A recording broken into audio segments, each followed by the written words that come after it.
पद्मशाली समाजाचे आराध्य दैवत महर्षी वाल्मिकी जयंती उत्साहात साजरी। नांदेड शहरामध्ये पद्मशाली आराध्य दैवत महर्षी वाल्मिकी यांची जयंती मोठ्या उत्साहात नांदेडमध्ये साजरी करण्यात आली। ही शोभायात्रा महर्षी मार्कंडे मंदिर चोफाळा येथून सुरुवात झाली। ही शोभायात्रा रंगार गल्ली, सराफा जुना मोढा, लोहार गल्ली, बर्फी चौक, जुनागंज, विणकर कॉलनी, परत चौफाळा येथे विसर्जन करण्यात आली। या शोभायात्रेमध्ये विविध देखावे करण्यात आले होते। विणकर वसाहतीची झाकी, महर्षी मार्कंडे झाकी, वारकरी भजनी मंडळ, बँड पथक, लहान मुलीची काठी लाठी अशी विविध देखावे करण्यात आली होती। यावेळी हजारो समाज बांधवांनी या शोभायात्रेमध्ये उपस्थिती लाभली होती।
जयंती आज, त्यामुळे सगळ्या लोकांना जयंतीच्या सगळ्यांना पहिल्या हार्दिक शुभेच्छा देते.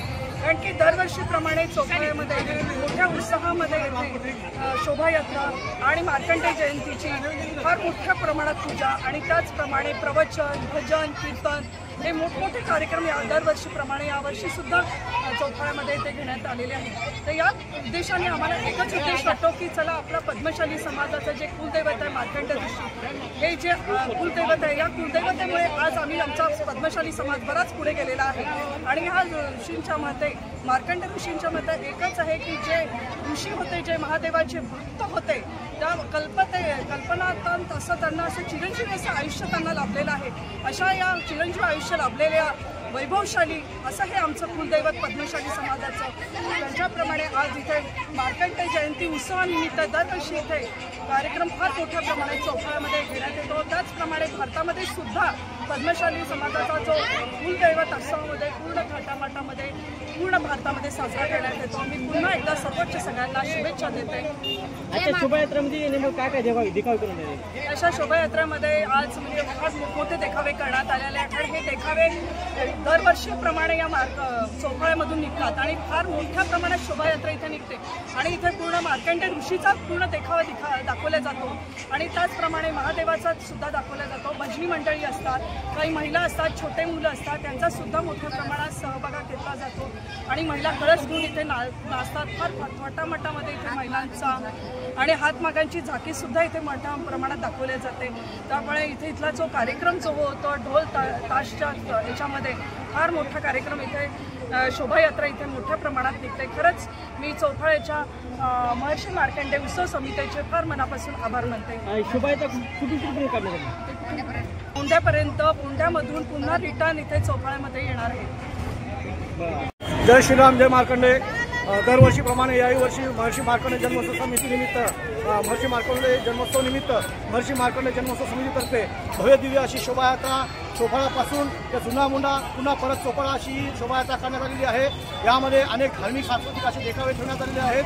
आपण पाहत आहात की जसं ढोल पथक, घोडे, पुन्हा महिला मंडळ, वारकरी भजनी मंडळ, लहान मुलांचं ढोल पथक, पुन्हा मार्कंडेयची जीवन झाकी, आपला रथ, यामध्ये मार्कंडेय भगवानची मूर्ती आहे आणि आमच्या समाजाचं जे हातमाग आहे, जे समाजाचं विशेष करून एक झाकी आहे, ती सुद्धा आहे. आणि भरपूर प्रमाणात आज महिला मंडळ आणि पुरुष मंडळ सहभागी झालेले आहेत. तर सर्वांचं मी आभार मानतो आणि सर्वांना विनंती करतो की सर्वांनी शेवटी महाप्रसादाचाही कार्यक्रम पुढे झालेला आहे मार्कंडेय मंदिरामध्ये. आणि ते आहे शोभायात्रा महर्षी मार्कंडेय मंदिर चोपाळा ते जुना मुंडा आणि जुना मुंडापासून वापस चोपाळा मार्कंडेय मंदिर अशी ही शोभायात्रा जाते. जयंतीनिमित्त कोणकोणते कार्यक्रम आहेत? यापूर्वी हळदी कुंकवाचा महिलांचा कार्यक्रम ज्ञानेश्वर मंदिरामध्ये आपण आयोजित करण्यात आला होता. त्यामध्ये 500 महिलांनी हळदी कुंकवाच्या कार्यक्रमामध्ये सहभाग घेतला होता आणि शिव महापुराण कथासुद्धा समाजातर्फे ठेवण्यामध्ये आलेली होती. आणि आज ही भव्य दिव्य शोभायात्रा करण्यामध्ये